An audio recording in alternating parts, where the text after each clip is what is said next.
Good morning students. मैं Lalbagh girls inter college से ma'am प्रिया Massey, home science teacher. आज का क्लास 6 के बच्चों के लिए है। चैप्टर 3 पोषण। बच्चों, लास्ट क्लास पार्ट 1 में हमने पढ़ा था पोषण क्या है और भोजन की आवश्यकता हमें क्यों होती है। आज पार्ट 2 में हम पढ़ेंगे भोजन को पकाने के लिए कौन कौन सी विधियाँ उपयुक्त होती हैं। तो बच्चों, सबसे पहली विधि मैं आपको बताऊंगी उबालना। जैसे उबालने के अंतर्गत क्या क्या चीज़ें आती हैं, दाल, चावल, सब्जियां, ये सब चीज़ें क्या हैं, हम इनको उबालकर अपने भोजन में क्या करते हैं, प्रयोग में लाते हैं। याद रखें बच्चों, जब भी आप कोई चीज़ उबालते हैं तो उसमें पानी की मात्रा उतनी होनी चाहिए जितने की वस्तु में आवश्यकता हो। दूसरी है सूप बनाना। सूप बनाने के लिए जिस वस्तु का सूप बनाना हो उसे जल में डुबोकर उबालते हैं ताकि वस्तु के पोषक तत्व जल में आ जाए। सूप बनाने में पानी की अधिक मात्रा होनी चाहिए। दूसरी विधि है भाप द्वारा पकाना, वाष्प द्वारा पकाना। इस विधि में भोज्य पदार्थों में पाई जाने वाली नमी ही उसको पकाने में सहायक होती है। इसमें पानी नहीं डालते हैं। भाप के द्वारा हम कई चीज़ें, जिसको हम इंग्लिश में कहते हैं स्टीम, कोई भी चीज़ हम लोग जब बनाते हैं उसको क्या करते हैं, स्टीम के द्वारा बनाते हैं, जो कि वो अपने आप में नमी तेज़ हीट होते हुए छोड़ता है और उसके द्वारा भोजन बन जाता है। फिर है भापाना। इस विधि में भगोने में पानी रखकर उसके मुंह पर कपड़ा बांध देते हैं तथा थाली गर्म करते हैं। जैसे बेसन का फरा, चावल का फरा, बेसन का ढोकला आदि, ये सब भापाना विधि के अंतर्गत आते हैं, जिसके अंतर्गत चावल का फरा, बेसन का फरा और ढोकला आदि बना सकते हैं।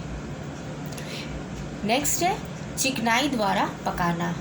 इस विधि में भोज्य पदार्थ पकाने का मुख्य माध्यम है घी, तेल अथवा चिकनाई वाले पदार्थ। पका भोजन स्वादिष्ट होता है तथा पचने के समय लेता है। इस विधि से पकाने के तरीके निम्नलिखित 2 प्रकार के होते हैं। ये कौन से 2 प्रकार हैं वो हम जानते हैं। पहला है कम घी या तेल द्वारा पकाना। इस विधि में तलने की विधि इसको कहते हैं।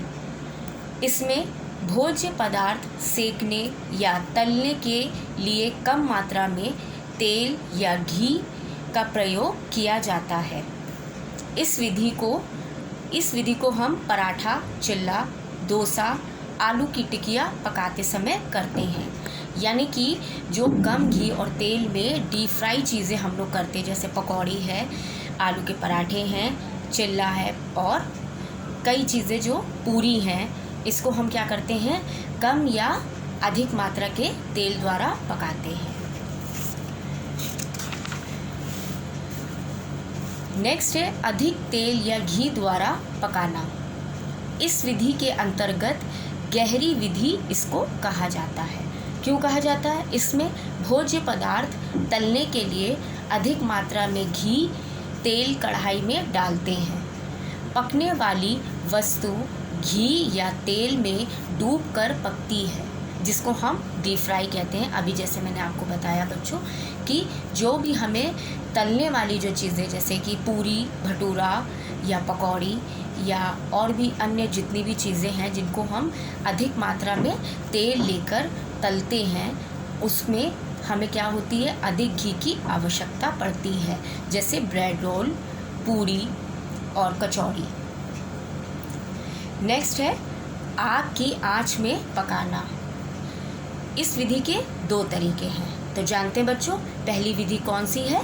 भूनना विधि के अंतर्गत इस विधि में पकाने वाली वस्तु आग की कम आंच पर पकाते हैं। जैसे आलू, बैगन, शकरकंद को भूनते हैं। आलू और बैंगन का प्रयोग भूनने में हम कब करते हैं? जब हम आलू या बैंगन का भरता बनाते हैं तो हम भूनने की विधि को उपयोग में लाते हुए भोजन बनाते हैं। सेकंड है सेकना। इस विधि में आग की आंच थोड़ी ज़्यादा होती है, जिसमें तंदूरी रोटी व बाटी सेकी जाती है। तंदूरी रोटी पकाने के लिए गहरा चूल्हा होता है, जिसे तंदूर कहते हैं। तंदूर की दीवार पर रोटी चिपका कर उसकी आंच से उसे पकाते हैं।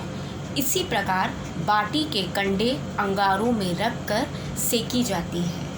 आपने देखा होगा बच्चों, तंदूर के अंदर एक दीवार होती है और उसमें क्या किया जाता है? रोटी को उसकी सहायता से दीवार पर चिपकाया जाता है, जिससे रोटी सिक जाती है।